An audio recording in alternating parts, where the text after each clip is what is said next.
देखिए, 2021 में एसआई भर्ती का प्रकरण जब नकल माफियाओं के द्वारा बाहर आया, 859 पदों पर भर्तियां होनी थी, लेकिन पूर्ववर्ती कांग्रेस सरकार के समय कांग्रेस के नेताओं के द्वारा कांग्रेस से करप्शन किया गया, भ्रष्टाचार किया गया। उसके परिणाम स्वरूप ये युवाओं को, लाखों युवाओं को निराशा हाथ लगी थी।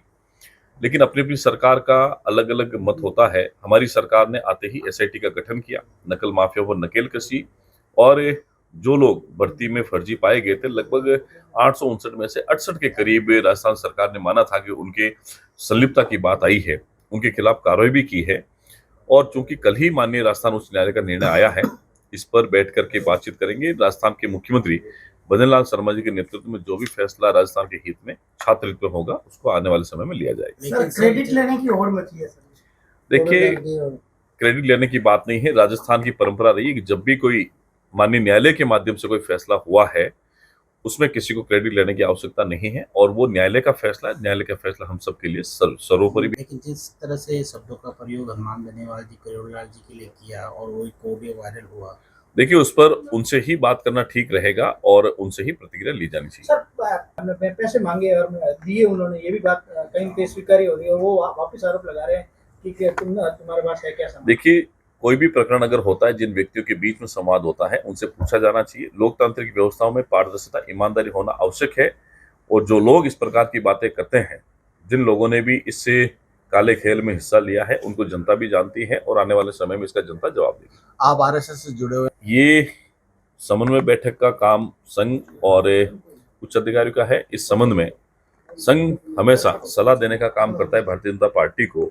तो ये समन्वय का काम है कि राजस्थान में हो चाहे देश में हो, समन्वय के साथ कैसे काम कर सकते हैं, जो देश हित में भी हो, प्रदेश हित में भी, वो काम भारतीय जनता पार्टी हमेशा करती है। देखिए, निश्चित ही किसी भारतीय जनता पार्टी के कार्यकर्ता के लिए देश के गृह मंत्री से मिलना एक स्वाभाविक सी बात है कि एक प्रेरणा स्रोत के रूप में वो हमारे लिए हैं, और उनसे मिलना हमेशा प्रेरणादायक रहता है।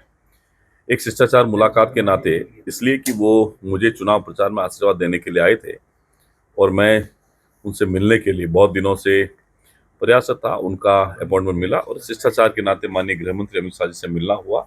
और जो उन्होंने मार्गदर्शन दिया, निश्चित ही आने वाले समय में राजस्थान प्रदेश में, चाहे युवाओं के लिए हो चाहे आमजन के लिए हो, नई ऊर्जा के साथ में काम करेंगे। आज जोधपुर में हरियाणा के यशस्वी मुख्यमंत्री नायब सिंह जी सैनी का एक कार्यक्रम है, सामाजिक कार्यक्रम है, जिसमें एक नए भवन का लोकार्पण भी है, और जो हमारे छात्र छात्राएं पढ़ने वाले हैं, उनको स्कॉलरशिप भी यहाँ दी जाने वाली है। एक सामाजिक कार्यक्रम में नायब सिंह जी सैनी पधार रहे हैं। हम सभी माननीय राजेंद्र गहलोत साहब, जो हमारे राज्यसभा के सांसद हैं, और हमारे जो जितने भी गणमान्य हैं, उनके साथ में इस कार्यक्रम को आयोजन में हम सब लोग शामिल हो रहे हैं। देखिए, किशोर न्याय बोर्ड हो चाहे दूसरी संवैधानिक प्रक्रिया के तहत इन पर नियुक्ति होती है, और वो बाल अधिकारिता विभाग के अंदर आता है। नारी निकेतन में हाईकोर्ट का फैसला हुआ है कि वहाँ महिलाओं को ही पोस्टिंग दी जानी चाहिए, तो हमने वही पोस्टिंग दी है। और आने वाले समय में रिक्त पदों पर माननीय मुख्यमंत्री जी ने विश्वास दिलाया है कि जो रिक्त पद होंगे, उन पर भर्तियां निकाल करके उनको भरेंगे। अभी हमारे मुख्यमंत्री ने इसी सरकार में लगभग कुछ एसएसओ जो हैं, ब्लॉक ऑफिसर हैं सामाजिक न्याय अधिकारिता विभाग के, 67-70 के करीब उनकी पोस्टिंग दी है। आने वाले समय में और भी नियुक्तियां जारी रहेंगी। मुख्यमंत्री अनुप्रति योजना एक राजस्थान सरकार के तरफ से युवाओं को लगभग 30,000 छात्र छात्राओं का लक्ष्य है, जिसमें राजस्थान भर के 37 इंस्टीट्यूट जो हैं, उनको हमने एफिलेटेड किया है सरकार के साथ में। और पिछले साल की हमने लगभग 20,000 से अधिक बच्चों को एडमिशन दे दिया है, वो कोचिंग कर रहे हैं। इस बार नए सत्र के लिए भी हमने आवेदन पोर्टल खोल दिया है।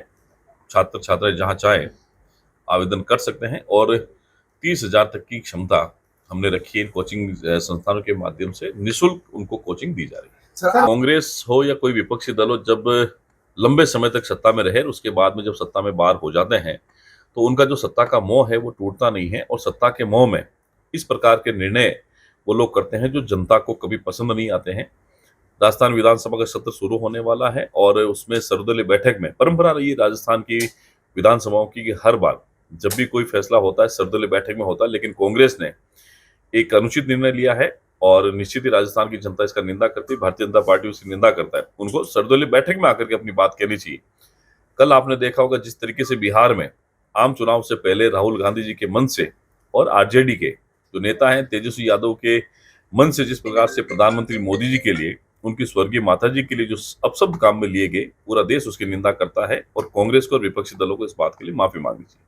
सर, आप जो कागजों में चलते हैं उनके खिलाफ कार्रवाई की जाएगी, सरकार को भी चूना लगाते हैं और अनावश्यक पब्लिसिटी भी स्टंट में बटोरते हैं, लेकिन क्या उस बारे में आपने जो डायरेक्शन दी उसके अंदर कुछ नवाचार या कोई नए डायरेक्शन आपने दी?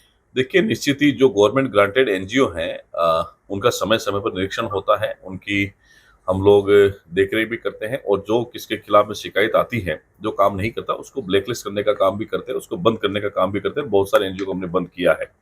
जब भी आप लोगों के माध्यम से कोई शिकायत मिलेगी, उस पर अग्रिम कार्रवाई करके सख्त निर्णय भी सरकार लेगी।